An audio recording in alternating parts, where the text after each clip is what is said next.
नमस्कार। संकल्प की इस यात्रा में आपका फिर से स्वागत है। प्रिय मित्र, संकल्प की इस यात्रा में आगे बढ़ने से पहले आपको संकल्प की महत्व तथा आवश्यकताओं को समझना पड़ेगा। आप संकल्प की आवश्यकता को बिना महसूस किए संकल्पवान नहीं बन सकते।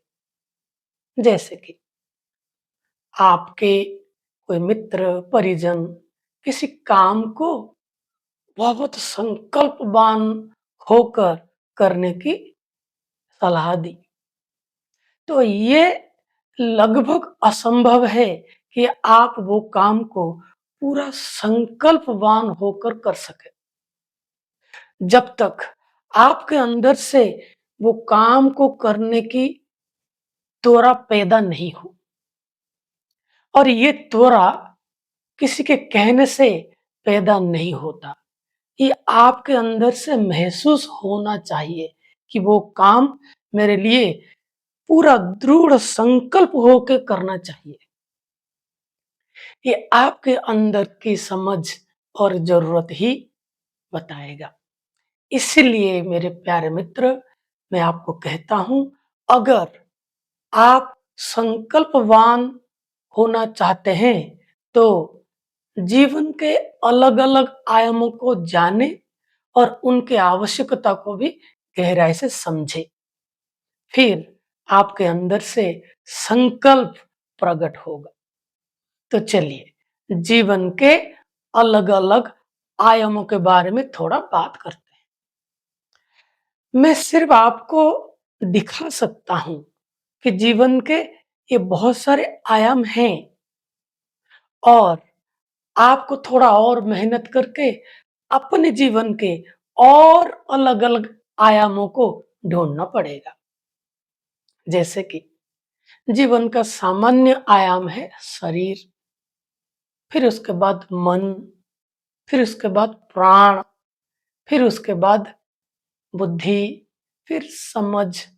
ये जीवन के अलग-अलग आयाम है, तल है, और हर एक तल के अलग-अलग आयाम हो सकते हैं, और उन आयामों के अलग-अलग आवश्यकता हैं। जैसे कि शरीर का तल है। क्या-क्या ज़रूरत है शरीर के तल पर? रोटी, कपड़ा, मकान, दवाइयाँ, ये सामान्य ज़रूरत है। यूँ कहें, ये आवश्यकता है। फिर चलते हैं दूसरे तल पर, मन, मन के तल। जो आवश्यकता है मन के लिए, वो है सिक्योरिटी, सुख, खुशी, ये सब आवश्यकताएँ हैं। ये नहीं मिले तो मन बीमार पड़ जाएगा। फिर आते मन की ज़रूरतों के पर, संबंध, प्रसन्नता, आनंद।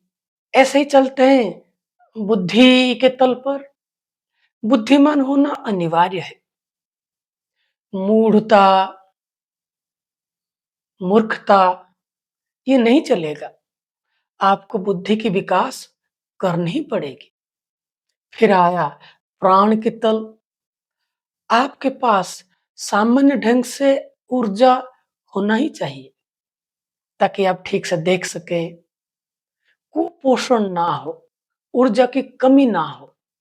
मस्तिष्क को जितना ऊर्जा चाहिए, आँखों को जितना ऊर्जा चाहिए, और जिस तरीके का ऊर्जा चाहिए, आँखों को विटामिन डी चाहिए, और अलग-अलग शरीर के अंगों को अलग-अलग विटामिन्स, मिनरल्स चाहिए।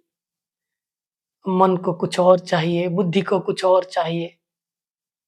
तो आपको उचित मात्रा में श्वास लेनी पड़ेगी, आपको उचित मात्रा में भोजन लेना पड़ेगा।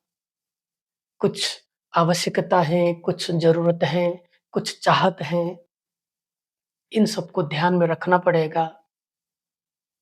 फिर आया समझ। समझदार होना अनिवार्य है। किसी भी विषय को सही तरीके से विस्तार से जानने को समझ कहते हैं। अगर आप किसी भी चीज को विस्तार से नहीं जानेंगे तो उसी दिशा में आप सही निर्णय ले ही नहीं सकते। जैसे कि प्रोफेशनल्स, कोई डॉक्टर है तो रोगों के बारे में विस्तार से समझ है। कोई कुक है, भोजन बनाने के बारे में विस्तार से समझ है। कोई वैज्ञानिक, जिस क्षेत्र में वो वैज्ञानिक रिसर्च कर रहा है उसी क्षेत्र में उसके पास विस्तार से समझ है। तो प्रिय मित्र, आप जीवन के इस सारे आयामों को पहले जानना पड़ेगा। जो जो आपके लिए उपयोगी है उन सारे आयामों को पहले ढूंढे, फिर उन सारे आयामों के जरूरत, आवश्यकता और चाहत को ठीक से नोट करें।